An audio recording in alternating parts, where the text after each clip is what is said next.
नमस्कार मित्रांनो, सर्वांचं स्वागत आहे आजच्या द हिंदू एडिटोरियल डिस्कशन मध्ये. आजच्या डिस्कशन मध्ये आपण बघणार आहोत महत्वाचे वोकॅब, त्यानंतर trending news, skimming, grammar, reading comprehension. Reading comprehension जेव्हा येणार तेव्हा आपण महत्वाचे 2 आर्टिकल्स असतील द हिंदू न्यूजपेपर मधले आजचे आर्टिकल्स जे आपण डिस्कस करणार आहोत. सो त्यामुळे स्टार्टिंग पार्ट मध्ये मी तुमची वोकॅब कव्हर करेल, नंतर मग ट्रेंडिंग न्यूज, स्किमिंग, ग्रामर आणि रीडिंग कॉम्प्रिहेन्शन लास्ट मध्ये असणार आहे. 2 पॅराग्राफ असतील जे द हिंदू न्यूजपेपर मध्ये डेली बेसिसवरती विचारले जातात. आणि बऱ्याच विद्यार्थ्यांचं ज्यांचं इंग्लिश वीक असतं त्यांना द हिंदूची लँग्वेज समजणं थोडंसं कठीण जातं बिकॉज ऑफ त्यांचं वोकॅबची लेवल आणि सेंटेन्स फॉर्मेशन त्यांचं थोडंसं लेंदी राहतं त्याच्यामुळे. सो मी ते सगळं तुम्हाला मराठीमध्ये सोप्या आणि सरळ भाषेमध्ये शिकवणार आहे, सांगणार आहे. त्याचबरोबर हे जे सेशन आहे या सेशनचा बेनिफिट त्या विद्यार्थ्यांना होऊ शकतो जे बँक, पीओ, क्लेरिकलची तयारी करतायत, स्टाफ सिलेक्शन कमिशनची तयारी करतायत, रेल्वे एक्झाम्स, तलाठी, सरळ सेवा, MPSC, UPSC, CDS, NDA, MBA, CET, cat exam असतील किंवा नेट एक्झाम असतील किंवा जीआरई, जीमॅट, आयएस, टोफेल एक्झाम असतील, जिथे इंग्लिश आहे त्या विद्यार्थ्यांना याचा मोठ्या प्रमाणात बेनिफिट होईल. सो त्यामुळे हे सेशन डेली बेसिसवर बघायचं आहे. मंडे टू सॅटर्डे तुमचं द हिंदू एडिटोरियल डिस्कशन मी घेणार. याचबरोबर संडेला मी प्लॅन करतोय की संडेला आपण आपला गॅप पडतोय, मग संडेला आपण काय करू शकतो, तर संडेला पण मी तुम्हाला एक वोकॅबचं एक महत्वाचं सेशन कंडक्ट करण्याचा माझा प्रयत्न असणार आहे. म्हणजे तुम्हाला संडेमध्ये पण सेशन मध्ये मी एंगेज ठेवण्याचा प्रयत्न करेल. सो आजचा स्क्रीनवरती पहिला वर्ड मी तुम्हाला दिलेला आहे. The word is what? Alluring. लक्षात घ्या, अल्युरिंग या शब्दाचा अर्थ काय होतो? अल्युरिंग म्हणजे व्हॉट? मोहक, आकर्षक, मनमोहक किंवा लुभावणारा. सो जसं तुम्हाला माहिती आहे की अल्युरिंग आपण एखादी गोष्ट बघतो बघा, आपण त्याच्याकडे एकदम इम्प्रेस होऊन जातो, ठीक आहे, किंवा आपण अल्युअर म्हणतो. अल्युअर टू म्हणजे काय? एखाद्या गोष्टीकडे आपलं अट्रॅक्शन जाणं, आपण अट्रॅक्ट होणं, ठीक आहे. सो या शब्दाचे तुम्हाला मी सिनोनिम्स पण मोठ्या प्रमाणात दिलेले आहेत. जसं की मिनिंग त्याचं काय? Highly attractive or tempting, fascinating हा याचा मेन सिनोनिम आहे. त्याचबरोबर सिनोनिम्स मध्ये तुम्हाला मी त्याचे 4 वर्ड दिलेले. टेम्पटिंग, टेम्पटिंग म्हणजे काय? लुभावणारा. सिलेक्टिंग म्हणजे काय? मोहक किंवा आकर्षक. एंटायसिंग, आमिष देणारा. एन्चांटिंग, मोहक किंवा जादुई. याचबरोबर या शब्दाचे अजून पण काही असे सिनोनिम्स आहेत, जसं चार्मिंग आहे, फॅसिनेटिंग आहे, ठीक आहे, अट्रॅक्टिव्ह आहे. हे सगळे याचे सिनोनिम्स तुम्हाला येतील. त्यानंतर रिपल्सिव्ह. रिपल्सिव्हचा मिनिंग हा त्याचा अँटोनिम आहे अल्युरिंग शब्दाचा. अनअट्रॅक्टिव्ह, अगली, डल, ठीक आहे. हे सगळे जे वर्ड्स आहेत म्हणजे इकडे सिनोनिम्स, इकडे तुम्हाला अँटोनिम्स दिलेले आहेत. याचबरोबर या शब्दाचा जो वापर आहे सेंटेन्स मध्ये कशा प्रकारे केला जाणार, जसं example, the advertisement was so alluring that everyone wanted to buy the product. जाहिरात इतकी मोहक आणि आकर्षक होती की सर्वांना ते प्रोडक्ट घेण्याची म्हणजे एक प्रकारे इच्छा वाटली की घेऊ वाटलं. सो अकॉर्डिंगली आपण इथे एक्झाम्पल मध्ये त्याला यूज केलेला आहे. आणि अल्युरिंग जो वर्ड आहे याचा पार्ट्स ऑफ स्पीच काय? ऍडजेक्टिव्ह. तुम्हाला शब्दाचा पार्ट्स ऑफ स्पीच म्हणजे त्या शब्दाचा प्रकार कुठला आहे, तो नाउन आहे, ऍडवर्ब आहे, ऍडजेक्टिव्ह आहे, वर्ब आहे किंवा कंजंक्शन आहे, ठीक आहे. हे तुम्हाला माहिती असणं गरजेचं आहे. Basic parts of speech. तर याचा पार्ट्स ऑफ स्पीच काय? तो म्हणजे ऍडजेक्टिव्ह. आपण सेकंड वर्ड कडे जाऊया. Next word on screen, lingering. लिंगरिंगचा मिनिंग होतो दीर्घकाळ टिकणारा, म्हणजे लॉंग लास्टिंग आपण त्याला म्हणू शकतो. लास्टिंग फॉर लॉंग टाइम किंवा स्लो टू एंड, म्हणजे जास्त काळ एखादी गोष्ट जी चालते त्याला आपण काय म्हणतो? लिंगरिंग म्हणतो, ठीक आहे. एक्झाम्पल आपण घेऊ याच्यामध्ये किंवा सिनोनिम्स बघूया पहिले. लास्टिंग, टिकणारा. रिमेनिंग किंवा उरलेला आपण त्याला म्हणतो परसिस्टिंग म्हणतो आपण त्याला. प्रोलॉंग्ड देखील आपण त्याला म्हणतो. आणि या शब्दाचे अजून आपण काही सिनोनिम्स बघू शकतो. जो वर्ड तुम्हाला दिलेला आहे लिंगरिंगचा, लिंगरिंगचे अजून काही सिनोनिम आहे, जसं की स्टेइंग, एन्ड्युरिंग आहे, ठीक आहे. तुम्ही त्याला हे पण त्याचे सिनोनिम्स आहेत. एन्ड्युरिंग, ठीक आहे. सो एन्ड्युरिंग आहे. त्याचबरोबर तुम्हाला या शब्दाचे अजून काही सिनोनिम्स असतील सर. लॉयटरिंग आहे, हेजिटंट आहे, लॉयटरिंग, हेजिटंट, ठीक आहे. हे या शब्दाचे काय सिनोनिम तुम्हाला अजून, म्हणजे हे 4 तर आहेत त्याचे सिनोनिम, हे देखील त्या शब्दाचे सिनोनिम्स आहेत. याचबरोबर अँटोनिम त्याचे असतील तुम्हाला ब्रीफ म्हणजे थोडक्यात, शॉर्ट लिव्ड, फ्लिटिंग आणि क्विक. तर आपण या शब्दाला जो आहे आपण याला वाक्यामध्ये कशा प्रकारे यूज करू शकतो? She had a lingering pain in her shoulder, म्हणजे तिच्या शोल्डर मध्ये जी पेन होती ती खूप दिवसापासून होती, म्हणजे खूप लॉंग टर्म लॉंग चालणारी पेन होती. त्या अकॉर्डिंग म्हणजे जर समजा आपण त्याला म्हणतो बघा ड्युरेबल, आपण त्याला म्हणू शकतो. ठीक आहे, ड्युरेबल किंवा लॉंग लास्टिंग तुम्ही त्याला एक सिंपल लँग्वेज मध्ये म्हणू शकतात. लॉंग लास्टिंग, जी गोष्ट लॉंग चालते त्याला आपण म्हणतो लिंगरिंग म्हणतो आपण त्याला. ठीक आहे, सो अकॉर्डिंगली आपण नेक्स्ट वर्ड कडे जाऊया. इंट्रॅक्टेबल. सो इंट्रॅक्टेबल हा जो शब्द आहे, सो इंट्रॅक्टेबल या शब्दाचा मिनिंग काय होईल? इंट्रॅक्टेबल हा शब्द आपण आय थिंक मागच्या सेशन मध्ये देखील बघितला होता, हा रिपीट झालेला आहे न्यूजपेपर मध्ये. सो आपण याचा मिनिंग बघूया. एखादी गोष्ट जी हट्टी आहे, अवघड आहे, कठीण आहे किंवा न जुमानणारी आहे, नियंत्रणात न येणारा, म्हणजे त्याला आपण काय म्हणतो hard to control, manage, to deal with, very difficult to solve. म्हणजे एखादी गोष्ट खूप अवघड असते जी आपल्याला सॉल्व्ह होत नाही. It can be a puzzle, ते पझल पण असू शकते. ठीक आहे, सो याचे सिनोनिम्स काय आहेत? स्टबन आहे, अनमॅनेजेबल, ऑब्स्टिनेट, रिफॅक्टरी, मॅनेजेबल, डोसाईल, ऑबेडियंट, आणि हे ज्याचे अँटोनिम आहे इकडचे शब्द. आणि त्याला वाक्यात कसं यूज केला गेला तर patient suffered from an intractable pen.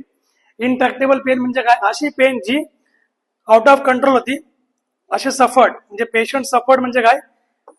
या इंट्रॅक्टेबल पेन मधून तो सफर झाला. याचबरोबर डिस्कॉन्सर्टिंग हा पुढचा वर्ड आहे.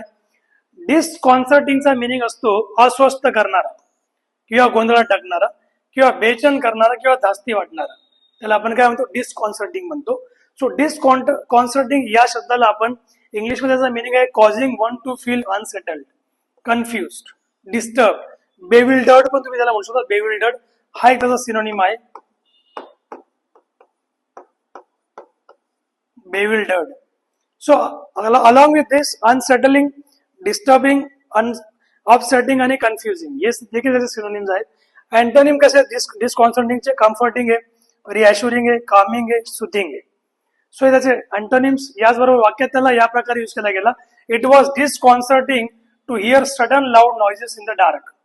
ठीक आहे, म्हणजे अंधारात अचानक मोठे आवाज ऐकून अस्वस्थ वाटणे. ठीक आहे, सो याला आपण काय म्हणतो? अस्वस्थ म्हणतो आपण त्याला, म्हणजे not feeling comfortable.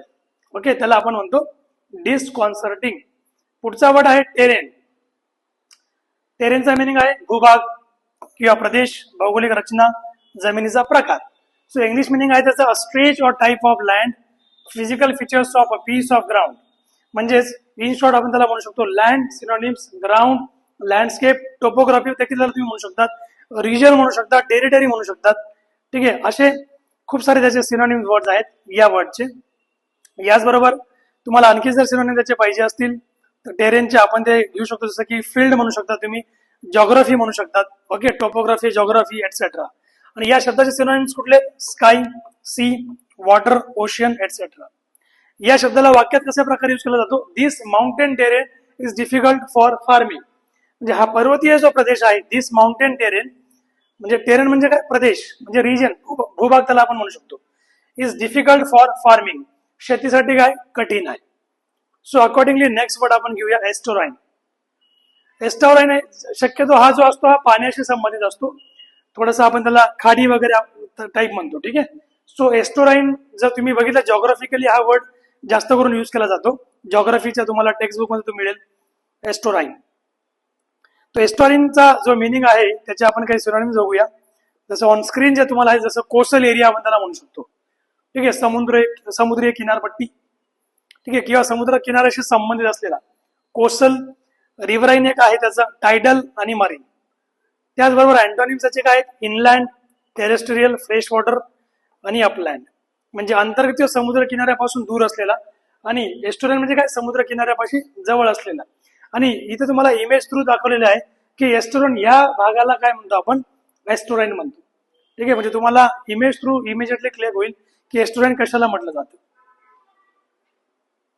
So next word कडे आपण जाऊया. आता त्याच्यामध्ये बघा एक्झाम्पल्स कुठल्या कुठल्या प्रकारचे दिले गेलेत. सो अपलँड हा त्याचा अँटोनिम होता. एक्झाम्पल मध्ये त्याला कशा प्रकारे वापरला गेला आहे? सुंदरबन्स. सुंदरबन सगळ्यांना माहिती आहे. सुंदरबन कुठे आहे? जस्ट कमेंट करून सांगायचं मला. Sundarbans is the world's largest estuarine forest. Comment मध्ये सांगायचं सुंदरबन कुठे आहे. सुंदरबन एक काय? एस्टोरन फॉरेस्ट आहे. म्हणजे सुंदरबन म्हटलं की तुम्हाला सगळं अशा प्रकारचं तिथं लँड दिसणार, एरिया रिजन दिसणार. ठीक आहे, so Sundarban is the world's largest estuarine forest. Sundarban हे जगातले सर्वात मोठं खाडी प्रदेशातील जंगल आहे. खाडी प्रदेश म्हणजे काय, जिथे सगळं पाणी असणार आहे, म्हणजे जंगल असतं, पाण्यातलं जंगल आपण त्याला म्हणतो. असं जंगल जिथं पाण्याचा भाग आहे त्याला आपण काय म्हणतो, एस्टुराईन म्हणतो. त्याचबरोबर व्हिसिनिटीचा मिनिंग होतो समथिंग विच इज नियर. जसं समजा आता तुमचं घर आहे, घरापासून एखादं मेडिकल जवळ असेल, आपण त्याला काय म्हणतो, the medical is in the vicinity of my house, असं आपण त्याला म्हणतो. स्कूल असेल त्या द एरिया नियर किंवा सराउंडिंग अ पर्टिक्युलर प्लेस, जो जवळपासचा एरिया आहे, सराउंडिंग आहे आसपासचा, त्याला आपण म्हणतो व्हिसिनिटी. याचबरोबर आसपासचा परिसर, जवळपासचा किंवा नजदीकचा प्रदेश असेल, आसपासची जागा असेल, त्याला आपण म्हणतो व्हिसिनिटी. सिनोनिम्स काय व्हिसिनिटीचे बघा, पहिला आहे तुमचा nearby area, surrounding, neighbourhood, proximity. Proximity म्हणजेच काय, नियरनेस. या शब्दाचा अँटोनिम काय, डिस्टन्स, रिमोटनेस, फार अवे किंवा आयसोलेशन. आणि एक्झाम्पल मध्ये कसं यूज केलं गेलं, देर आर मेनी स्कूल्स, अशा खूप साऱ्या शाळा आहेत in the vicinity of my house, जे माझ्या घराच्या जवळ आहे. ठीक आहे. नेक्स्ट वर्ड आपण घेऊया व्होलॅटिलिटी. व्होलॅटिलिटी म्हणजे काय, एक म्हणजे इनस्टॅबिलिटी आपण त्याला म्हणतो व्होलॅटिलिटीला. ठीक आहे. सो व्होलॅटिलिटीचे आपण जे सिनोनिम्स वर्ड्स आहेत किंवा याला आपण सेंटेन्स मध्ये कशा प्रकारे यूज करू शकतो ते आपण बघूया. पहिला तर याचा वर्ड आहे जे इनस्टेबल आहे, something which is not stable, that is called volatility. म्हणजे अस्थिरता, चंचलता किंवा अनिश्चितता, बदलत्या स्वभावाची अवस्था आपण त्याला म्हणतो. ऍक्च्युली व्होलॅटिलिटी ना 3 पार्ट्स मध्ये यूज केला जातो, 3 वेगवेगळ्या कॉन्टेक्स्ट या शब्दाला वापरला जातो. पहिला याचा कॉन्टेक्स्ट आहे फायनान्शियल टर्म्स मध्ये, दुसरा याचा कॉन्टेक्स्ट आहे सायन्सच्या टर्म मध्ये. ठीक आहे. आणि याचा मिनिंग आहे actual the quality of changing quickly and unpredictably, especially for the worse. म्हणजे इमिजिएटली एखादी गोष्ट काळानुसार बदलणारी, ठीक आहे, चेंज होणारी. फायनान्शियल टर्म मध्ये कसा वापरला, सडन किंवा अनप्रेडिक्टेबल चेंजेस इन प्राइसेस और मार्केट ट्रेंड्स. मार्केट ट्रेंड्स किंवा वस्तूंच्या प्राइसेस मध्ये अचानक होणारा बदल, त्याला सुद्धा आपण काय म्हणतो, व्होलॅटिलिटी म्हणतो. व्होलॅटाईल गोष्टी म्हणतो का, व्होलॅटाईल वस्तू, चेंज होणारी. केमिस्ट्रीमध्ये त्याचा यूज कसा होतो, how easily a substance vaporises, that is called volatility.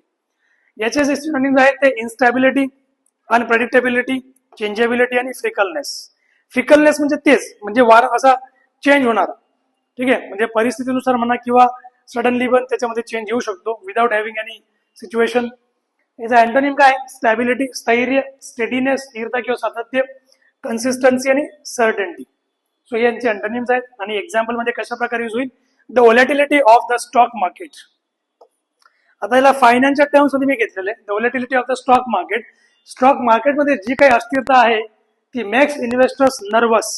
त्याने इन्व्हेस्टर्सला काय केलेले, नर्वस केलेले आहे. म्हणजे शेअर बाजारातील अस्थिरता गुंतवणूकदारांना चिंतित करते. आणि प्रॉटेजी. आता प्रॉटेजीचा मिनिंग काय बघा, तुम्हाला जेव्हा मी आर्टिकल एक्सप्लेन करेल तेव्हा तुम्हाला हे शब्द जे आहेत त्याच्यामध्ये येणार आहेत. प्रॉटेजीचा मिनिंग काय होतो, प्रॉटेजीचा मिनिंग होतो की मार्गदर्शनाखालील एखादा शिष्य असणे, ज्याला जसं फॉर एक्झाम्पल आपण एक्झाम्पल घेऊ शकतो की कृष्ण आणि अर्जुन. ठीक आहे. म्हणजे अर्जुनाला कोण गाईड करायचे, गायडन्स कोणते अर्जुनचे, ऑब्विस आहे की द्रोणाचार्य एक होते आणि कृष्ण एक होते दुसरे. म्हणजे कृष्ण त्यांचे एक मित्र म्हणू शकतो आपण, पण त्यांचे ऍक्च्युअल जे गाईड होते, त्यांना मार्गदर्शन करणारे, ते म्हणजे द्रोणाचार्य होते. सो मग ऑब्विस आहे की प्रॉटेजी आपण त्याला म्हणू शकतो द्रोणाचार्य अँड अर्जुन या अकॉर्डिंग. सो मार्गदर्शनाखाली शिष्य असणे, संरक्षणाखाली असलेली स्त्री किंवा शिष्य किंवा प्रशिक्षणार्थी महिला आपण त्याला म्हणू शकतो, ट्रेनिंग आपण त्याला म्हणू शकतो. मिनिंग काय, young woman who is guided, protected, supported by an older and more experienced person. म्हणजे ही जी प्रोटेजीचा जो मिनिंग आहे ऍक्च्युअली आपण तो फिमेलच्या कॉन्टेक्स्ट मध्ये घेऊ शकतो. कारण आपण मी जसं एक्झाम्पल तुम्हाला दिलं अर्जुन आणि द्रोणाचार्यचं, पण प्रोटेजी ऍक्च्युअली कोण असते, एक फिमेल असते. ठीक आहे. जिला एक कोणतरी एक्सपर्ट किंवा एक्सपिरियन्स पर्सन गाईड करतो, त्याला आपण प्रोटेजी म्हणू शकतो. ठीक आहे. सो एक्झाम्पल आपण बघू शकतो. तुम्हाला मी अर्जुन आणि द्रोणाचार्यचं एक्झाम्पल जे दिलं होतं ते समजण्यासाठी दिलं होतं. सिनोनिम काय, स्टुडंट, डिसायपल, अप्रेंटाइज किंवा ट्रेनी आपण त्याला म्हणू शकतो. याचबरोबर याचे अँटोनिम्स काय आहेत, मेंटॉर, गार्डियन, टीचर आणि पॅट्रॉन. सो हे याचे अँटोनिम्स आहेत. आणि याचबरोबर या वर्डला वाक्यात आपण कसं यूज करू शकतो, the artist treated her protégé like a daughter. म्हणजे त्या कलाकाराने आपल्या शिष्याला मुलीप्रमाणे वागवलं. सो हा त्याचा काय मिनिंग आहे. सो अकॉर्डिंगली प्रोटेजीचे अजून पण खूप सारे एक्झाम्पल आपण घेऊ शकतो सिनोनिम्स मध्ये त्याचे. जसं आपण त्याला प्युपिल म्हणू शकतो, फॉलोअर म्हणू शकतो. ठीक आहे. Pupil, follower, okay. So accordingly आपण त्याला म्हणू शकतो वाढ, आपण त्याला बोलू शकतो अजून WARD. हे देखील काय प्रोटेजेस आहे. सो हे तीन देखील याचे काय सिनोनिम्स आहेत. So accordingly mentor, guardian, teacher, patron हे त्याचे अँटोनिम्स असतील. आणि याचबरोबर अजून काही आपण घेऊ शकतो, ऍडवायझर पण म्हणू शकतो आपण त्याला. सो ऍडवायझर, ठीक आहे. एक्झाम्पल काय, the artist treated her protégé like a daughter. आर्टिस्टने ऑलरेडी मी एक्सप्लेन केलं एक्झाम्पल तुम्हाला. सो नेक्स्ट आहे पॅसिफिस्ट. इम्पॉर्टंट वर्ड आहे. पॅसिफिस्टचा मिनिंग काय. पॅसिफिस्ट म्हणजे शांततावादी, अहिंसावादी. महात्मा गांधी यांचं बेस्ट एक्झाम्पल आहे. ठीक आहे. युद्धविरोधी व्यक्ती जो हिंसेला विरोध करतो. आणि याचा जो अपोजिट आहे तो हिटलर आपण म्हणू शकतो. ठीक आहे. जसं Gandhiji for India, Hitler for Germany. ठीक आहे. सो अकॉर्डिंगली पॅसिफिस्ट तुम्हाला कोणी विचारलं तर महात्मा गांधींचं एक्झाम्पल लक्षात ठेवायचं. He was non violent person, a person who believe in peace and opposes war or violence. जो व्यक्ती शांततेवर विश्वास ठेवतो आणि वॉर किंवा व्हायलन्सला काय करतो, अपोज करतो, विरोध करतो. म्हणजे याला आपण म्हणू शकतो piece keeper, non violent person किंवा डव, ह्युमॅनिटेरियन. आणि याच प्रकारे याचे जे अँटोनिम्स आहेत ते आपण म्हणू शकतो वॉर मॉंगर. वॉर मॉंगर आपण त्याला म्हणू शकतो, किंवा मिलिटरिस्ट, अग्रेसर, फायटर. ठीक आहे. व्हायलंट पर्सन, हे सगळे त्याचे काय अँटोनिम्स आहेत. आणि याला आपण अपीजर म्हणू शकतो. ठीक आहे. सो याचबरोबर अपीजर सोबत पीस लवर म्हणू शकतो, रिकन्सायलर म्हणू शकतो आपण त्याला. तर असे खूप सारे असंख्य वर्ड्स आहेत. पीस लवर, रिकन्सायलर, हे सगळे काय त्याचे सिनोनिम्स आहेत. एक्झाम्पल मध्ये पॅसिफिस्ट आपण वर्डला या प्रकारे यूज करू शकतो. Mahatma Gandhi was a true pacifist who believed in non violence. ठीक आहे. महात्मा गांधी काय होते, ट्रू पॅसिफिस्ट होते, शांततावादी व्यक्ती होती, जे अहिंसावर ते विश्वास ठेवायचे. अहिंसा ही त्यांची आयडियोलॉजी होती. ओके. सो याचा अपोजिट मी काय सांगितलं, Hitler is the opposite of pacifist. Venerate, next word. वेनरेटचा मिनिंग काय होतो, आदर करणे किंवा मानणे किंवा पूजा करणे, असं आपण त्याला बोलू शकतो. देवाची पूजा करणे किंवा देवाला वंदन करणे, सन्मान करणे. ठीक आहे. That is called venerate. To regard with great respect, to revere or worship. याचा मिनिंग होतो respect, revere, worship and honour. याचबरोबर याची अँटोनिम आहे डिसरिस्पेक्ट, डिसऑनर. ठीक आहे. याचबरोबर आपण त्याला बोलू शकतो डिस्पाइज आणि क्रिटिसाइज. याचे अजून पण आपण अँटोनिम, सिनोनिम जे काही एक्स्ट्रा ते आपण बघू शकतो. ऍडमायर करणे, एस्टीम करणे, अडॉर करणे. ठीक आहे. ऍडमायर, एस्टीम, अडॉर, हे सगळे काय सिनोनिम्स आहेत. याचबरोबर आपण ग्लोरीफाय म्हणू शकतो, एक्झॉल्ट म्हणू शकतो. ठीक आहे. ग्लोरीफाय, एक्झॉल्ट. ठीक आहे. हे सगळे काय सिनोनिम्स आहेत वेनरेट या शब्दाचे. याचबरोबर डिसरिस्पेक्ट सारखे आपण वर्ड याच्यामध्ये बघितले, डिसऑनर बघितला. याचबरोबर आपण क्रिटिसाइज म्हणू शकतो, डेनिग्रेट म्हणू शकतो, इन्सल्ट म्हणू शकतो. इकडे डेनिग्रेट, इन्सल्ट किंवा क्रिटिसाइज एटसेट्रा. सो सेंटेन्स मध्ये आपण कसं यूज करू शकतो, we should venerate the freedom fighters who give us independence. आपण त्यांचा सन्मान केला पाहिजे. कोणाचा, फ्रीडम फायटर्स, ज्यांनी आपल्याला काय दिलं, स्वातंत्र्य दिलं. ठीक आहे. स्वातंत्र्य सेनानींना आपण वेनरेट करू शकतो. देवाला आपण वेनरेट करू शकतो, देवाला आपण मानू शकतो. ठीक आहे. एटसेट्रा. आपल्या म्हणजे या अकॉर्डिंग वेनरेट या शब्दाचा यूज होतो. आणि रिपॅरेशन पुढचा वर्ड आहे. रिपॅरेशनचा मिनिंग होतो नुकसान भरपाई किंवा दोष निवारण, सुधारणा, हानीची भरपाई करून देणे. So payment or action intended to repair damage or loss cause to someone. एखाद्याचं जर कोणी नुकसान केलं असेल, फॉर एक्झाम्पल 2 गाडींची टक्कर झाली, त्यातली गाडी ए, गाडी बी, एचा काही त्याच्यात फॉल्ट नव्हता, बी ने त्याला येऊन धडकला, म्हणजे रिपॅरेशन कोणाला द्यावं लागेल, बी ला द्यावं लागेल, कोणाला, ए ला द्यावं लागणार आहे. ठीक आहे. सो अकॉर्डिंगली हे जे शब्द आहेत, तुम्हाला याचा जो अँटोनिम, सिनोनिम आहे, म्हणजे आपण पहिले सिनोनिम बघूया. कॉम्पेन्सेशन करून देणे, एखाद्याचं रेस्टिट्यूशन करणं, अमेंड करणं, रिड्रेस करणं. याचबरोबर याचे जे अँटोनिम्स आहेत, डॅमेज, त्यानंतर आपण त्याला म्हणू शकतो हार्म करणे, इंजुरी, लॉस, एक्सप्लॉयटेशन, डिस्ट्रक्शन. ठीक आहे.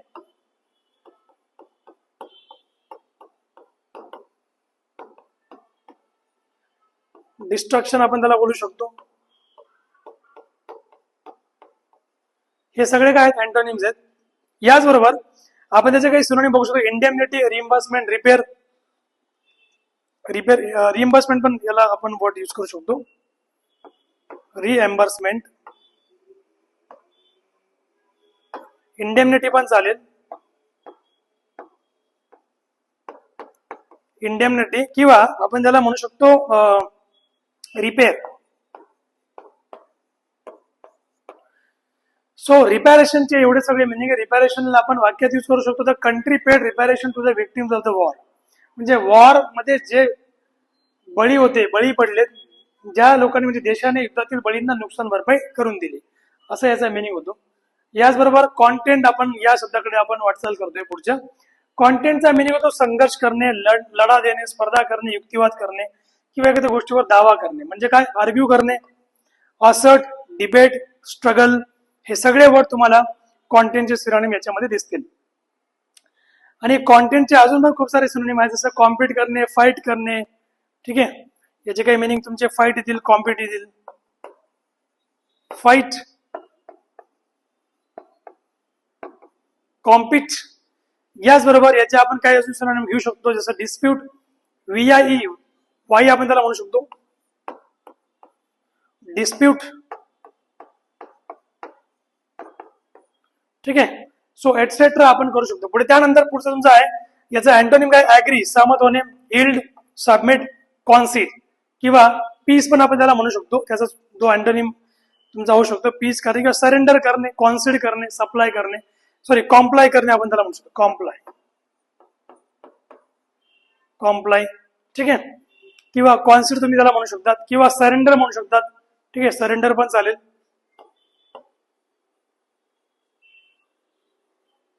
सरेंडर. एक्झाम्पल मध्ये त्याला यूज करू आपण, she had to content with many obstacles during her career. म्हणजे तिला तिच्या करिअरमध्ये अनेक अडथळ्यांसोबत संघर्ष करावा लागला होता.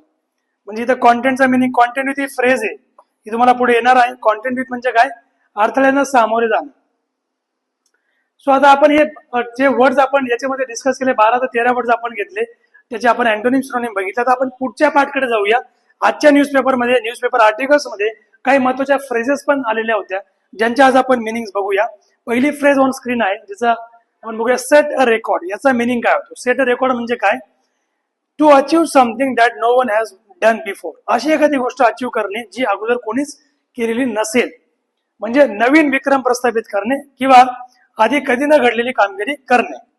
एक्झाम्पल मध्ये याला आपण कसं यूज करू शकतो, she set a record as the first woman to lead the party. आता जेव्हा पुढे तुम्हाला आर्टिकल आता येणार आहे, त्या आर्टिकलमध्ये सेट अ रेकॉर्ड हा वर्ड येणार आहे regarding the person about whom the article will be discussed. म्हणजे तिने पक्षाचे नेतृत्व करणारी, म्हणजे ती पक्षाचे नेतृत्व करणारी पहिली महिला म्हणून विक्रम प्रस्थापित तिने केलेला आहे. याचबरोबर सेकंड फ्रेज ऑन स्क्रीन आहे, break the glass ceiling. Break the glass ceiling. याचा मिनिंग काय, meaning is to overcome invisible barriers. जे इनविजिबल बॅरियर्स आहेत त्यांच्यावरती प्रभुत्व करणे, समाजातील अदृश्य अडथळे किंवा बंधने मोडून वरिष्ठ पदावर पोहोचणे. स्पेशली फॉर विमेन हा शब्द जो, म्हणजे ही जी फ्रेज आहे, ही स्पेशली म्हणजे अशी ऍक्टिव्हिटी करणारे स्पेशली कोण असतात, विमेन असतात, टू रीच टॉप पोझिशन्स. लक्षात घ्या. असे खूप सारे एक्झाम्पल्स आहेत. जसे आपण त्याला बोलू शकतो की इंडियाची जी पहिली प्राईम मिनिस्टर बनल्या होत्या, इंदिरा गांधी बनल्या होत्या. त्यानंतर खूप सारे असे मिनिस्टर्स पण झालेत, खूप सारे लेडीज, सुषमा स्वराज झाल्या होत्या, she was the foreign minister. Okay. So accordingly break the glass आहे, ओव्हरकम इनविजिबल बॅरियर्स, जे असे बॅरियर की म्हणजे टॉप पोझिशनला पोहोचणे, ते सगळे ब्रेक करून she broke the glass ceiling in politics. तिने राजकारणातील अदृश्य बंधने मोडून काढली. ठीक आहे. म्हणजे असं म्हणतो ना आपण की स्त्री आहे, काही करू शकत नाही, पुढे जाऊ शकत नाही, पण that is the picture is different. Next आपण वर्ड याच्यामध्ये घेतो reach out to. Reach out टूचा मिनिंग काय होतं बघा, try to communicate or make contact with someone. म्हणजे संपर्क साधण्याचा किंवा जवळीक निर्माण करण्याचा प्रयत्न आपण त्याला म्हणू शकतो. एक्झाम्पल मध्ये यूज कसा केला जाईल, she reach out to the opposition. So तिने विरोधकांशी संपर्क साधण्याचा प्रयत्न केला. याचबरोबर स्टेप डाऊन. स्टेप डाऊन म्हणजे काय, एखाद्या पदावरून रेजिग्नेशन देणे किंवा लिव्ह करणे किंवा ऑफिशियल पोझिशन सोडणे. ठीक आहे, पदाचा राजीनामा देणे किंवा पद सोडणे. जसं आता आपले रिसेंटली न्यूजपेपरमध्ये मागे आले होते की भारताचे जे उपराष्ट्रपती होते त्यांनी जगदीश धनकर म्हणून त्यांनी रेजिग्नेशन दिलं होतं, म्हणजे he step down from the position of vice president. So that is called step down. ठीक आहे, सो एक्झाम्पल आहे prime minister step down after the elections. Election नंतर प्राईम मिनिस्टरने पदाचा राजीनामा दिला. होल्ड टुगेदर याचा मिनिंग काय होतो, होल्ड टुगेदर म्हणजे to keep a group or organisation united and functioning. गट किंवा संघटना एकत्र ठेवणे किंवा स्थिर ठेवणे. She work hard to hold the party together. पार्टीला एकत्र ठेवण्यासाठी तिने खूप प्रयत्न केला. ठीक आहे, ऑब्विस आहे की या अकॉर्डिंग सेंटेन्स त्याला यूज केला जाणार. याचबरोबर 6 नंबरची फ्रेज आहे polarising politician. Figurative. A leader याचा मिनिंग होतो leader whose view sharply divide people into opposing sides. या फ्रेजचा मिनिंग काय होतो की एक असा नेता ज्याच्यामुळे लोकांमध्ये विभागणी होऊन जाते. ठीक आहे, अर्धे तिकडे अर्धे इकडं, सेंट्रलाइज तो असतो. इंटू अपोजिंग साइड्स, ज्याच्या मतांमुळे लोक 2 टोकांच्या गटात विभागले जातात असा नेता, त्याला आपण काय म्हणतो, we call it polarising politician.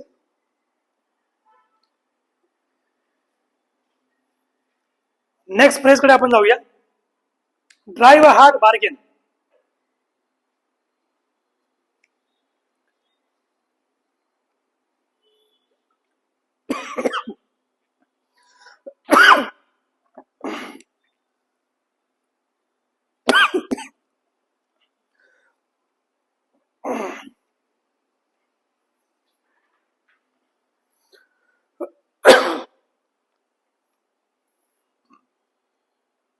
Next phrase आहे ड्राईव्ह अ हार्ड बार्गेन.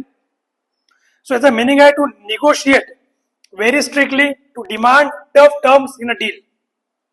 व्यवहारात कठोर अटी लादणे किंवा सौदा कठीण करणे असा याचा मिनिंग होतो. द US ड्रो अ hard bargain in the trade deal. अमेरिकेने व्यापार करारात एक कठीण अटी घातल्यात. म्हणजे आता बघा रिसेंटली अमेरिकेने खूप साऱ्या देशांवरती टॅरिफ लागू केला. या टॅरिफ अंतर्गत त्यांनी खूप साऱ्या गोष्टी काय केल्या, एकदम कठीण करून टाकल्या, कठोर करून टाकल्या, डिफिकल्ट टू मॅनेज. नंतर ऑन अ कोलिजन कोर्स ही एक फ्रेज आलेली होती आर्टिकल्स मध्ये आजच्या. Likely to come into conflict or disagreement, म्हणजे वादाच्या मार्गावर असणे. Not the person who does not agree with anyone. ठीक आहे, त्याला आपण likely to come into conflict किंवा डिसएग्रीमेंट. एक्झाम्पल मध्ये यूज केला गेला her policies put her on a collision course with China. तिच्या धोरणांमुळे ती चीनशी संघर्षाच्या मार्गावर आली. याचबरोबर रेड फ्लॅग पुढची फ्रेज आहे. टोटल आपण अशा 12 फ्रेज घेणार आहेत, नंतर आपण आर्टिकल स्टार्ट करणार आहेत. याचा मिनिंग होतो warning sign. This mean warning sign, something that signals danger or concern. इशारा किंवा धोक्याची घंटा आपण याला म्हणतो. एक्झाम्पल मध्ये कसा यूज होतो, her visit to the shrine was a red flag for South Korea. तिची म्हणजे मंदिर भेटीमुळे दक्षिण कोरियासाठी तो इशारा तिचा ठरला. Her visit to the shrine, shrine म्हणजे काय, मंदिर. Her visit to the shrine was a red flag. Red flag म्हणजे काय, इशारा किंवा धोक्याची घंटा आपण म्हणतो फॉर साऊथ कोरिया. श्राईन म्हणजे असं पवित्र स्थळ म्हणू शकता तुम्ही, मंदिरच नाही, पवित्र स्थळ पण तुम्ही त्याला बोलू शकता. कॉन्टेंट विथचा मिनिंग होतो एखाद्या गोष्टीशी तोंड देणे, फेस करणे, एखादी गोष्ट कठीण परिस्थितीचा सामना करणे, याला आपण काय म्हणतो, कॉन्टेंट विथ बोलतो. एखादी डिफिकल्ट सिच्युएशन असेल आपण त्याला काय करतो, एक प्रकारे फेस करणे. Japan has to content with economic challenges. Example काय, जपानला आर्थिक अडचणींशी सामना करावा लागणार आहे. वॉर्म अप टू याचा मिनिंग होतो to start liking or feeling comfortable with someone or something.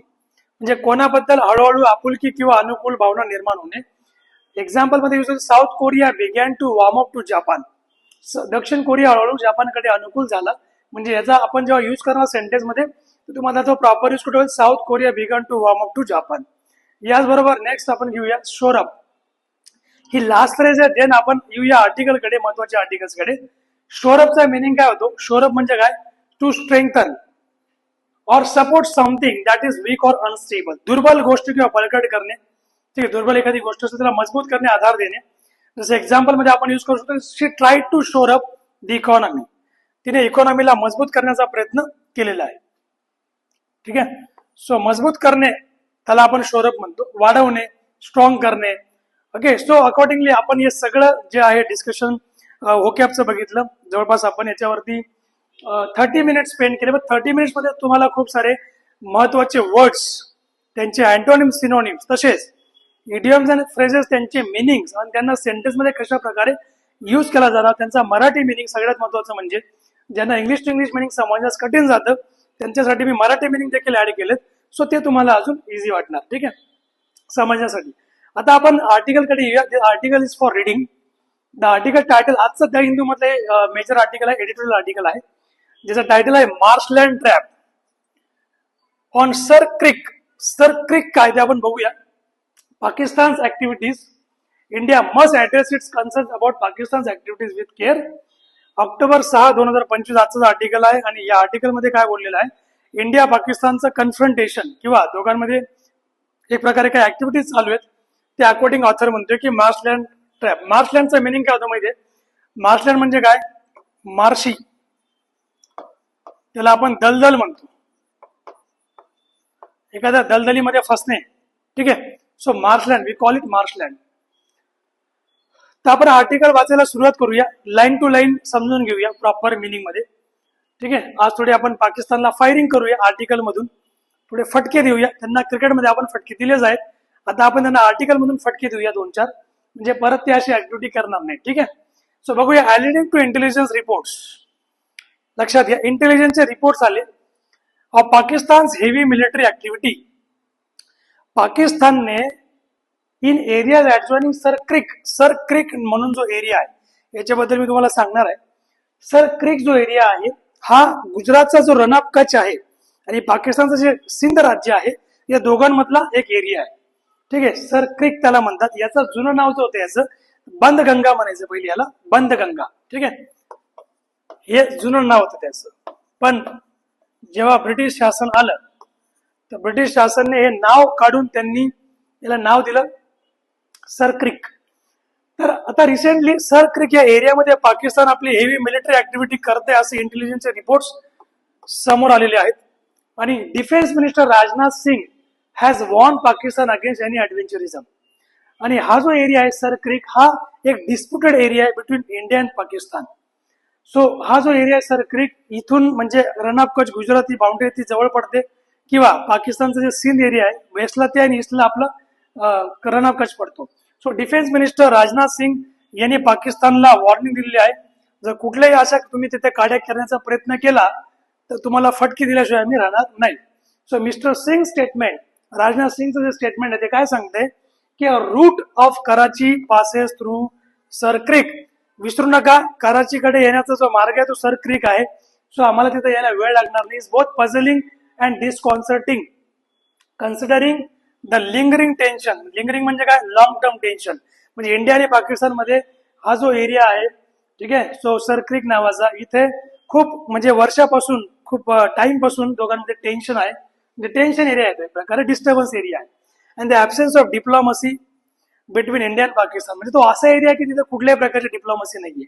Sir क्रिक एक असा एरिया आहे, तो पूर्ण दलदलयुक्त एरिया आहे, जिथं म्हणजे जाणं खूप एक्सपर्टाईज नॉलेजची गरज आहे. तिथं कुठलं पण सैन्य उतरू शकत नाही, कारण दलदल म्हणजे काय, एकदा जर तिथे फसला तो वापस त्याला काढणं मुश्किल आहे. सो त्या अकॉर्डिंग तुम्हाला मी पुढे इमेजच्या माध्यमातून दाखवणार आहे. So let see, this is the area, this is what, this is Sir Creek area. म्हणजे पूर्ण दलदल आहे. जसं आता इथं तुम्हाला थोडं बेअरलँड दिसतंय, पण हे जे पूर्ण तिकडं एरिया आहे सगळं काय दलदलचा एरिया आहे. तिथे तुम्हाला ना शिप ना boat, nothing will you will see. Okay, आणि accordingly between India and Pakistan his remarks, Rajnath सिंगचे जे रिमार्क्स आहेत, drew a parallel with the 1965 India Pakistan war. India Pakistan war जेव्हा 1965 मध्ये झाला होता त्यावेळेचा वॉर, म्हणजे Indian army advance to the outskirts of Lahore. तेव्हा इंडियन आर्मी जी आहे ती लाहोरच्या पुढे निघून गेली होती या युद्धामध्ये. तर सर क्रिक इज अन अनइनहॅबिटेड. अनइनहॅबिटेड म्हणजे काय, इथं कुठल्याही प्रकारची अशी वस्ती नाहीये, कोणी तिथं राहत नाहीये. लार्जली इनऍक्सेसिबल, इथे ऍक्सेस करणं म्हणजे खूप मुश्किल आहे. मार्शलँड आहे तो, इनऍक्सेसिबल मार्शलँड आहे, दलदलयुक्त प्रदेश आहे जो गुजरात आणि सिंध यांच्यामध्ये आहे. सिंध कुठलं? पाकिस्तानातलं. गुजरात आणि सिंधच्या मध्ये येतो तो, with a complex web of waterways and shifting tidal patterns. तिथं नेहमी टायडल पॅटर्न काय असतात? हे शिफ्ट होत असतात. म्हणजे टायडल पॅटर्न शिफ्ट होत असल्यामुळे जे वारंवार हा जो म्हणजे प्रकार क्रिएट होतो कुठला? मार्शलँडचा, तो तुम्हाला तिथे दिसून येईल.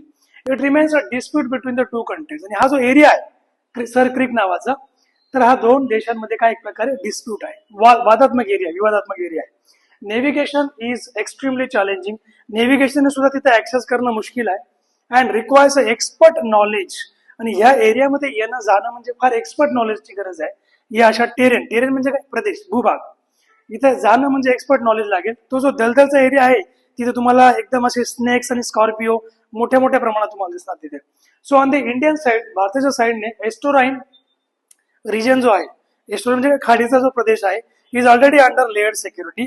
तिथे भरपूर सिक्युरिटी इंडियाची आहे. जो खाडीचा प्रदेश आहे तिथं जिथं पाणी वगैरे आहे त्या एरियामध्ये इंडियाची सिक्युरिटी मोठ्या प्रमाणात आहे. तिथे बॉर्डर सिक्युरिटी फोर्स, तिथे बीएसएफ आहे, इंडियन आर्मी आहे आणि इंडियन कोस्ट गार्ड यांनी आपला जो काही एस्टोराईन जो रिजन आहे, म्हणजे जिथे पाणी आहे तो एरिया, म्हणजे त्या दलदलला लागून जो एरिया आहे तिथे आपली एअरफोर्स, तिथे आपली coast guard services, border security forces, BSF तिथे आपल्या मोठ्या प्रमाणात आहे. So Indian air force maintaining a strong presence. तो या जो एस्टोरियन एरिया आहे तिथे आपला स्ट्रॉंग प्रेझेन्स आहे. ठीक आहे. India considers the area as a vital for oil. इंडियाला आणि पाकिस्तान दोघांना ते माहिती आहे की हा जो एरिया आहे कुठला, तो सर क्रिकचा जो एरिया आहे, this is vital for oil and gas exploration. तिथे मोठ्या प्रमाणात ऑइलचं एक आपल्याला म्हणू शकतो की नॅचरल ऑइलचं प्रोडक्शन तिथे मोठ्या प्रमाणात इंडियाला करता येऊ शकतं. त्याचबरोबर गॅस एक्सप्लोरेशन इंडियाला करता येऊ शकतं, ॲज वेल फिशिंग राईट्स. फिशिंग सुद्धा तिथे मोठ्या प्रमाणात फिशर्सचा फायदा होऊ शकतो. सो इंडिया मेजर जे पोर्ट्स आहेत, जसं एक्झाम्पल मुंद्रा, कांडला, हे जे आहेत हे गल्फ ऑफ कच्छ इथे ते लोकेटेड आहेत, म्हणजे एकदम जवळ त्या एरियापासून. आर ऑल्सो इन क्लोज व्हिसिनिटी, म्हणजे या सर क्रिक एरियापासून ते एकदम क्लोज व्हिसिनिटीमध्ये एरियाज आहेत. म्हणजे हे पोर्ट्स आहेत मुंद्रा आणि कांडला. याचबरोबर लार्ज स्केल ग्राउंड ऑपरेशन, मोठ्या प्रमाणाचे ग्राउंड ऑपरेशन आहेत ते या एरियामध्ये करणं इम्पॉसिबल आहे. ग्राउंड ऑपरेशन करणं शक्यच नाही. ठीक आहे. सो अकॉर्डिंगली पुढे ऑथरने काय म्हटलेलं याच्यामध्ये, हे सगळे ओपिनियन ऑथरचे आहेत, लक्षात घ्या. So are nearly impossible in the region which lacks roads, जिथं रस्ते नाहीये, काहीच नाहीये, सिव्हिलियन पॉप्युलेशन नाहीये, जिथे ऍडमिनिस्ट्रेटिव्ह इन्फ्रास्ट्रक्चर सुद्धा उभारता येऊ शकत नाही. सो हावेवर ड्युरिंग ऑपरेशन सिंदूर, जेव्हा ऑपरेशन सिंदूर झालं होतं त्यावेळेस पाकिस्तानने प्रयत्न केला होता की तिथे इन्फ्रास्ट्रक्चर ओपन करण्याचा त्या एरियाच्या जवळ, म्हणजे तिथून त्यांना इझिली काय करता येईल, लॉन्च पॅड तिथं एस्टॅब्लिश करता येईल, इंडियावर त्यांना इझिली ड्रोन अटॅक करता येईल. ठीक आहे, त्या माध्यमातून, किंवा त्यांना घुसखोरी करता येईल तिथून इमिजिएटली. ऍडमिनिस्ट्रेटिव्ह इन्फ्रास्ट्रक्चर त्यांनी उभा करण्याचा प्रयत्न केला होता. हावेवर तथापि ड्युरिंग ऑपरेशन सिंदूर, आपण ही लाईन बघितली होती, military infrastructure with close to 400 drones, 400 drones त्यांनी तिथं निर्माण करून टाकले होते, म्हणजे लॉन्च डिप्लॉय करून दिले होते त्या एरियामध्ये अक्रॉस 36 लोकेशन, जवळपास 36 लोकेशन आसपासची, तिथे त्यांचे ड्रोन्स ओपन त्यांनी करून दिले होते, from Leh to Sir Creek, Leh पासून सर क्रिक पर्यंत.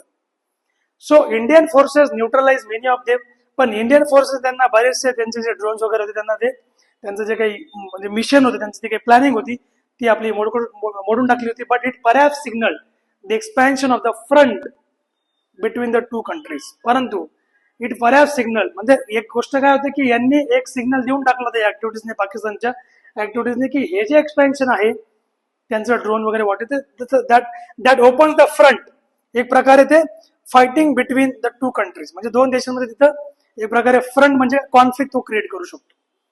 त्यांनी एक्सपॅन्स करत होता त्यावेळेस. सो सर क्रिक काय बघा, सर क्रिक एक 96 किलोमीटर एक लॉंग टायडल एस्टावरी आहे. ठीक आहे, एक असं दलदलयुक्त एरिया आहे, रन ऑफ कच्छ मध्ये येते, on the border between India, Gujarat आणि पाकिस्तान, सिंध. याला आपण एक मार्च टायडल रिव्हर म्हणतो, mostly influence by sea tides, समुद्राच्या ज्या लहरी असतात त्याच्यावरती मोस्टली इन्फ्लुएन्स असतो. Sir Creek flows in to the Arabian C.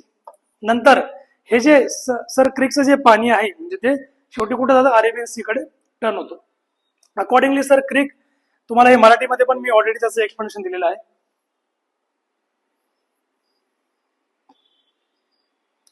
Strategically second passage आहे, स्ट्रॅटेजिकली ओपनिंग अ फ्रंट, म्हणजे एक बॅटल ग्राउंड तिथे ओपन करणं, हिअर इज डिसएडव्हान्टेजेस. ऑब्विस आहे की ते त्याचा काही फायदाच नाहीये. तिथं एक फ्रंट ओपन करणं म्हणजे काय, एक बॅटल फील्ड ओपन करणं for both the sides. So but conflicts often do not follow reason or logic. म्हणजे कॉन्फ्लिक्ट नेहमीच म्हणजे रिझन अँड लॉजिक या गोष्टींना फॉलो करत नसतो. ठीक आहे. Mister Singh who was in Kutch, आता रिसेंटली राजनाथ सिंग यांनी कच्छमध्ये व्हिजिट केली होती. यांनी तिथे विजयदशमी जे आहे दसरा त्यांनी सेलिब्रेट केला होता सोल्जर सोबत, कुठं, रन ऑफ कच्छमध्ये. त्यांनी had been settle to visit Sir ये सर क्रिकला पण व्हिजिट करणार होते, परंतु could not due to adverse weather, थोडं वेदर खराब असल्यामुळे ते व्हिजिट करू शकले नाही. Addressing troops at the Bhuj military base, आणि जो भुज मिलिटरी बेस आहे तिथे त्यांनी ऍड्रेस केलं होतं, ऍड्रेस म्हणजे संबोधलं होतं सोल्जर्सला. सो ही रिइटरेटेड, त्यांनी हे ठासून सांगितलं इंडियाज कन्सिस्टंट पोझिशन, भारताची जी कंटिन्युअस जी स्ट्रॉंग पोझिशन आहे to resolve the issue through dialogue through आम्ही जे इश्यूज आहेत ते आम्ही रिझॉल्व्ह करू शकतो. So he said Pakistan's intention, पाकिस्तानचं जे इंटेन्शन जर समजा अनक्लिअर असेल, and went on to say that any aggression by पाकिस्तानने कुठल्याही प्रकारचं अग्रेशन करण्याचा प्रयत्न केला त्या एरियामध्ये, इन दी सरक्रिक या एरियामध्ये, so will be met with a resounding response that will change both history and geography. तर आम्ही असं प्रत्युत्तर देणार की पाकिस्तानचे आम्ही इतिहास आणि भूगोल दोन्ही बदलून टाकणार. ठीक आहे. अशा प्रकारे राजनाथ सिंग यांनी त्यांना प्रत्युत्तर दिलं जर कुठली ऍक्टिव्हिटी पाकिस्तान अशा एरियामध्ये करेल सरक्रिकमध्ये. So accordingly we are also ready to counter attack the Pakistan, and we can also change their history and geography, adding to the India's security. इंडियाच्या सिक्युरिटी बद्दल ते बोलत असताना म्हणाले की concerns are Chinese backed mining. Already पाकिस्तानच्या ज्या काही एरियाज आहेत पाकिस्तान बँक, तिथे ऑलरेडी चायनाने त्यांना सपोर्ट देऊन तिथे मायनिंगचं काम सुरू केलेलं आहे. अँड पॉवर प्रोजेक्ट देखील त्यांनी तिथे स्टार्ट केलेले आहेत. Pakistani part of the run of Kutch, जो पाकिस्तानचा रन ऑफ कच्छचा पार्ट आहे सिंध एरिया मधला, तर तिथे ऑलरेडी चायनाने त्यांना बॅकअप देऊन सपोर्ट देऊन काही मायनिंगचं काम स्टार्ट केलेलं आहे. पॉवर प्रोजेक्ट त्यांनी सुरू केलेले आहेत गुजरात जवळ. दीज प्रोजेक्ट्स, हे जे प्रोजेक्ट्स आहेत, इंडिया फिअर्स, इंडियाला एक प्रकारचे या प्रोजेक्ट्समुळे इंडियाला असं एक प्रकारे चिंता आहे की could evolve in to a strategic military challenge. तर येणाऱ्या टायमिंगमध्ये एक स्ट्रॅटेजिक मिलिटरी चॅलेंज याच्यामध्ये होऊ शकते, म्हणजे मिलिटरी कन्फ्रंटेशन दोघांमध्ये होऊ शकतं. So if leverage jointly by Beijing, जर बीजिंगने जर यांना एक प्रकार लेव्हरेज दिला आणि इस्लामाबाद हे जर एकत्र आले, तर अकॉर्डिंगली की तिथे एक स्ट्रॅटेजिक मिलिटरी चॅलेंज आपल्याला फेस करायला लागू शकतो. Considering the volatility in geopolitical situations, म्हणजे जिओपॉलिटिकल सिच्युएशन मध्ये काय असतं, नेहमी चेंज होत असतो, नेहमी कन्फ्रंटेशन चालू असतं in many concerns of the world. So India must trade with care and wisdom. इंडियाने या गोष्टींना केअरने आणि विजडमने हँडल करणं गरजेचं आहे. Strategy should be disconnected from domestic politics. Strategy पुढे काय त्यांनी म्हटलं की strategy should be disconnected from domestic politics. Strategy जी आहे इंडियाची ती काय असली पाहिजे, डोमेस्टिक पॉलिटिक्स, आणि ही इथली स्ट्रॅटेजी ती पूर्णपणे वेगळी असणं गरजेचं आहे. म्हणजे डोमेस्टिक पॉलिटिक्स इथं इंटरफेअर करायला नकोय. So New Delhi must do everything under its command, but first diplomacy to address its security concerns. दिल्लीने या सगळ्या गोष्टी काय केल्या पाहिजे, अंडर इट्स कमांड केल्या पाहिजे, परंतु पहिल्यांदा काय लक्षात घेतलं पाहिजे, डिप्लोमसी, जी डिप्लोमसी आहे to address its security concern address करण्याची ती डिप्लोमसी मात्र त्यांनी विचारात घेणं गरजेचं आहे. सो अकॉर्डिंगली आपण हे आर्टिकल समजून घेतलं. पुढचं आर्टिकल मी तुम्हाला थोडंसं नेक्स्ट आर्टिकल आपण घेतो जपानची आयर्न लेडी बद्दल. ठीक आहे. हे आर्टिकल तुम्ही थोडंसं वाचून घ्या. आपण या आर्टिकलला स्किमिंग करणार. स्किमिंग म्हणजे काय, तुम्हाला मी वाचण्यासाठी वेळ दिला, तुम्ही वाचून नक्कीच मला इन शॉर्ट मिनिंग सांगितलं, थोडक्यात मिनिंग सांगितलं, त्याला आपण स्किमिंग म्हणतो.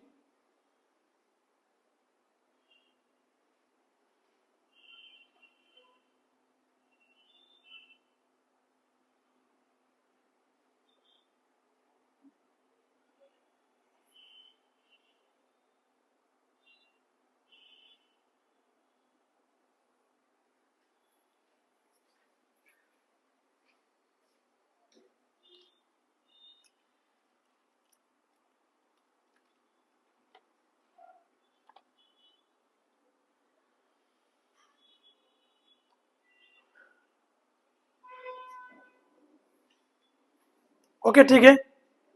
इन शॉर्ट आपण थोडं बघून घेतलं. Japan's iron lady. The next article is about जापानची आयर्न लेडी. हुइशी the rise of Sanae Takaichi. Sanae तकाईचीचा राईज म्हणजे काय, तिथे एक प्रकारे म्हणजे मोठ्या प्रमाणात ती ऍज अ लीडर म्हणून ती उभारते. Takaichi is a polarising figure. Polarising figure म्हणजे काय, मतांचं विभाजन करणारी leader. Leading a fractious coalition. October 6 आजचा आर्टिकल आहे. फ्रॅक्शियस कोलिशन म्हणजे कोलिशन जे आहे तिने एक प्रकारे फ्रॅक्शियस करून टाकलेलं आहे. सो आता या आर्टिकलमध्ये जे आहे दॅट इज सनाई तकाईची बद्दल हे आर्टिकल पूर्णपणे डिस्कस करतोय आपण. Even before she faces a parliamentary vote to become Japan's first woman prime minister. म्हणजे जापानची फर्स्ट वुमन प्राईम मिनिस्टर बनण्याच्या अगोदर पार्लिमेंटरी जे वोट आहे ते तिने फेस करण्याच्या अगोदर, ती सामोरे जाण्याच्या अगोदर Sanae Takaichi has set a record as the first woman to lead Japan's dominant Liberal democratic Party LDP. एलडीपीचे डॉमिनंट लीडर म्हणून तिचा उगम म्हणजे तिने एक रेकॉर्ड सेट केलेला आहे, तिने एक हिस्ट्री तयार केलेली आहे सनाई तकाईची. म्हणजे पार्लिमेंट वोट होण्याच्या अगोदर तिने प्रूव्ह केलं आणि ती जापानची पहिली महिला प्राईम मिनिस्टर बनण्याच्या मार्गावरती आहे. This is the photo of Sanae तकाईचा आणि this is the photo of Shinzo Abe. Shinzo Abe आता म्हणजे हे फॉर्मर, हे भूतपूर्व प्राईम मिनिस्टर होते, जापानचे पंतप्रधान होते आणि हे त्यांचेच कोण आहे, फॉलोवर आहे. प्रॉटेजी आपण त्याला म्हणतो. प्रॉटेजी म्हणजे काय, शिष्य, त्यांच्या आयडिओलॉजीवर चालणारी. ठीक आहे. So after defeating her more centrist rival Shinjiro Koizumi in party election on फ्रायडेला तिने तिचा जो काउंटर पार्ट होता, त्याचा रायव्हल जो होता दुश्मन शिंजोरिओ कोइझुमी, याला तिने फ्रायडेला इलेक्शन मध्ये हरवलं. मिस तकाईची 64 इयरची आहे. विचार करा, 64 वर्ष, आणि ती अजून पण एकदम स्ट्रॉंगली ती इलेक्शन फाईट करते. 64 इयर ओल्ड, 64 वर्षांचा एज आहे. Protege of former prime minister Shinzo Abe. Shinzo Abe यांची ती शिष्य होती. Is seen as a socially conservative right winger. Socially ती कॉन्झर्वेटिव्ह काय, राईट विंगर आहे. If she wins the parliamentary vote, जर तिने पार्लिमेंटरी वोट जर जिंकलेत ॲज एक्सपेक्टेड, ज्या प्रकारे एक्सपेक्टेशन केले जाते की ती जिंकू शकते असं, she faces more difficult challenges. जिंकल्यानंतर ती अजून जास्त डिफिकल्ट चॅलेंजेस फेस करेल than breaking the decades old glass ceiling. म्हणजे सगळे रेकॉर्ड तिने ब्रेक केल्यानंतर तिला अजून मोठे चॅलेंजेस पुढे फेस करावं लागणार आहेत. सो टू बिगिन विथ, या अशी तिने सुरुवात केल्यानंतर miss Takaichi is the latest in a series of Japanese prime ministers. ती आता जापनीज प्राईम मिनिस्टर सिरीज मध्ये लेटेस्ट आहे, जी आता ousted from office even as the LDP and its partner Komeito have lost majorities in both houses. तिचे जे partner आहेत कोमोइटू यांनी दोन्ही सभागृहांमध्ये आपली मेजॉरिटी लॉस केली, पण ती मात्र एक स्ट्रॉंग लीडर म्हणून पुढे येताना दिसते. And will need to lead a fractious coalition by reaching out to the opposition. आणि अपोजिशनला ती हरवण्यासाठी एक प्रकारे एक फ्रॅक्शियस कोलिशन ती लीड करणार. सो हर प्रिडेसिसर जो आहे, तिचा प्रिडेसिसर म्हणजे काय, ज्याला आपण तिचे अगोदर जे होते शिगेरू इशिबा, हे तिचे हे अपोजिट पार्टीचे आहेत. Okay. So her predecessor Shigeru Ishiba step down after the LDP loss its majority. Okay, opposition नाही, शिगेरू इशिबा तिच्याच पार्टीचे आहेत. तिचे जे प्रिडेसिसर होते अगोदर, तिचे अगोदरचे प्राईम मिनिस्टर, त्यांनी राजीनामा दिला. एलडीपीचा लॉस झाला. एलडीपी म्हणजे काय, लिबरल डेमोक्रेटिक पार्टी, त्याचा फुल फॉर्म आहे. एलडीपी इलेक्शन मध्ये हरल्यानंतर त्यांना राजीनामा द्यावा लागला. So after serving for less than a year, 1 वर्षापेक्षा कमी काळ ते प्राईम मिनिस्टर राहिले होते. So it remains to be seen how miss Takaichi, म्हणजे या अशा प्रकारे चित्र दिसून येतो की तराईचे कशा प्रकारे, who has spoken of her admiration for former British prime minister Margaret Thatcher. आणि ती ऍक्च्युली मार्गारेट थॅचर जी होती, जी फॉर्मर ब्रिटिश प्राईम मिनिस्टर होती, तिचं तिने तिच्या इलेक्शन रॅलीमध्ये कौतुक केलं. Is able to emulate the iron lady successes in holding the party and government together. म्हणजे सरकार आणि पार्टी या दोघांमध्ये तिचं जे सक्सेस आहे, ऍज अ आयर्न लेडी म्हणून ती पुढे आलेली आहे. So while clearly the most popular party leader, सगळ्यात मोस्ट पॉप्युलर पार्टी लिडर ती आतापर्यंत राहिलेली आहे. सो ऍट द मोमेंट, आत्ताच्या म्हणून she is a polarising politician. Polarising politician म्हणजे काय, म्हणजे मतांवरती इफेक्ट करणारी, मत डिवाइड करणारी, who is known for strong views against immigration. Immigration म्हणजे काय, जपानमध्ये येणारे जॉबसाठी येणारे जे लोक असतात, जी काही कम्युनिटी आहे, त्याला आपण इमिग्रेशन म्हणतो. इमिग्रेशन अगेन्स्ट जे स्ट्रॉंग व्ह्यूज आहेत and in favour of revising Japan specific constitution. जपानची जी काही पॅसिफिस्ट कॉन्स्टिट्यूशन आहे तिला रिवाइज करण्यामध्ये तिचा मोठं तिला एक करायचं आहे. म्हणजे तिचा फेवर जो आहे तो जपानच्या कॉन्स्टिट्यूशन मध्ये चेंजेस करणे प्लस इमिग्रेशनला तिचा विरोध आहे. She does not project a feminist agenda. याचा अर्थ असा नाही की ती फेमिनिस्ट आहे, म्हणजे ती फेमिनिस्ट स्वतःला म्हणून घेत नाही. तिची काही जी चळवळ आहे ती फेमिनिस्ट नाही असं ती दाखवते. ती म्हणते की मी फेमिनिस्ट आहे म्हणून मला सपोर्ट करा, मी फिमेल आहे म्हणून मला तुम्ही सगळ्या जणांनी वोट करा. ठीक आहे, असं नाहीये. फेमिनिस्ट अजेंडा ती प्रोजेक्ट करत नाहीये. ठीक आहे. And has been criticise for refusing to review archaic Japanese laws. Has been criticized for refusing to review. जे जपानचे जे काही जुने कायदे आहेत त्या कायद्यांना रिव्ह्यू करण्यामध्ये तिचा स्पष्टपणे नकार आहे. जे जुने कायदे ते तसंच ठेवणार. On married women keeping surnames or the more contentious issue of the female succession in Japanese royalty. Japanese रॉयल्टीमध्ये फिमेलचं सक्सेशन किंवा मॅरिड वुमेन जे त्यांचे जे सरनेम असतात ते चेंज करण्यामध्ये.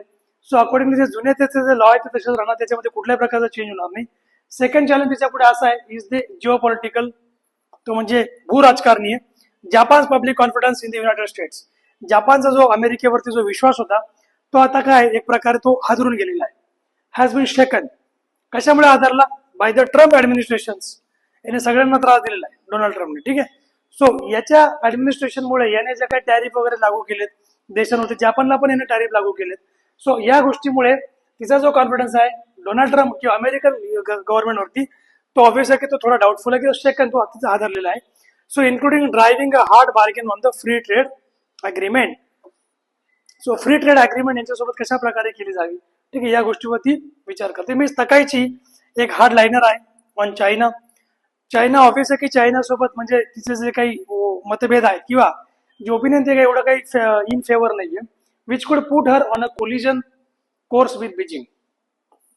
याचबरोबर हर राईज, तिचा जो उदय आहे has also been seen with some concern in India. इंडियामध्ये पण तिचा जो म्हणजे तिचं ॲज अ प्राईम मिनिस्टर बनणं हे इंडियामध्ये सुद्धा एक चिंतेची बाब आहे. Because her win will be large seen positively. तिची जी काही जीत आहे ती एकदम, तिचा विजय जो आहे तो एकदम पॉझिटिव्हली बघितला जातोय. Given her association with Shinzo Abe. Shinzo Abe सोबत तिचं ऑलरेडी ती त्या आयडियोलॉजीला फॉलो करायची. Whose tenure saw rapid improvements in India Japan ties.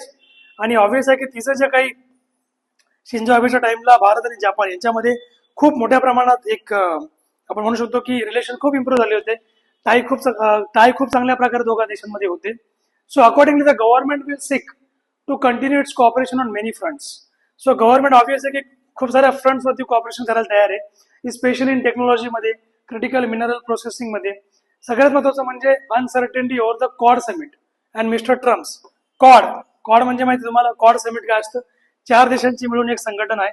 त्यामध्ये US, Japan, India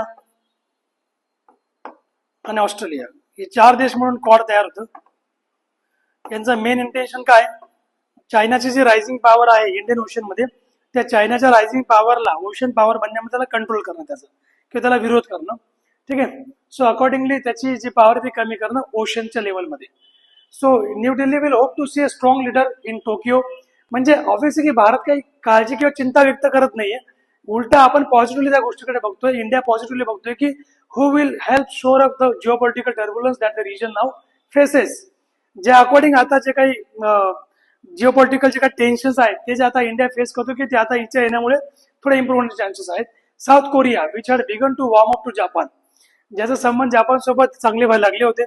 as a visits to the Yasukuni shrine. Yasukuni नावाचं एक टेम्पल आहे, Buddhist temple, to venerate Japanese war heroes.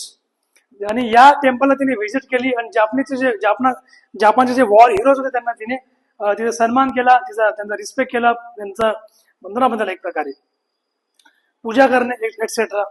So and her tough line against war reparations may be a red flag. आणि war reparation मध्ये म्हणजे वॉरचे जे काही compensation आहे, जे काही रिएम्बर्समेंट आहे, ऑब्व्हियस आहे की त्या अकॉर्डिंग तिचं ते एकदम रेड फ्लॅग आहे. त्यांचं कॉम्पेन्सेशन करणं या गोष्टी थोडीशी स्ट्रिक्टली घेते. फायनली मिस तकाईची कोण होती? फॉर्मर इकॉनॉमिक सिक्युरिटी मिनिस्टर होती. Will have to content with Japan's long term economic challenges. जापानचे जे लॉंग टर्म इकॉनॉमिक चॅलेंजेस आहेत, आर्थिक जे काही आव्हानं आहेत त्यांचे किंवा डेमोग्राफिक जो काही डिक्लाइन आहे जापानचा, त्यासोबत तिला थोडेसे आव्हान आहेत, थोडं तिला संघर्ष करावा लागणार आहे. जपानमध्ये खूप सारे इम्प्रुव्हमेंट तिला आणायचे आहेत. जापानला अगेन तिला त्या शिखरवर पोहोचवायचं आहे. So accordingly let see what will happen in Japan after she comes to power. So लक्षात घ्या, जर जापानमध्ये काही सत्ता परिवर्तन होत आहे किंवा म्हणजे जे जर in case she comes to the power जर Sanae Takaichi will become the first prime minister of Japan. So accordingly आपण आजचे 2 आर्टिकल प्लस ओकॅप प्रॉपररित्या डिस्कस केलेली आहे. सो अकॉर्डिंगली तुम्ही चॅनलला लाईक, शेअर, सबस्क्राईब करायला मात्र विसरू नका सगळ्यात शेवटी. आणि अशा प्रकारे तुम्हाला हे डेली सेशन जे आहेत ते मंडे टू सॅटर्डे तुम्हाला मिळत जातील ऑन युट्यूब चॅनल. सो त्या चॅनलला सबस्क्राईब करा आणि बेल आयकॉन बटन प्रेस करा, so that you will see the notification. तुम्हाला नोटिफिकेशन दिसून जाईल जेव्हा पण सेशन अपडेट होईल त्यावेळेस. So thank you so much. जय हिंद, जय महाराष्ट्र.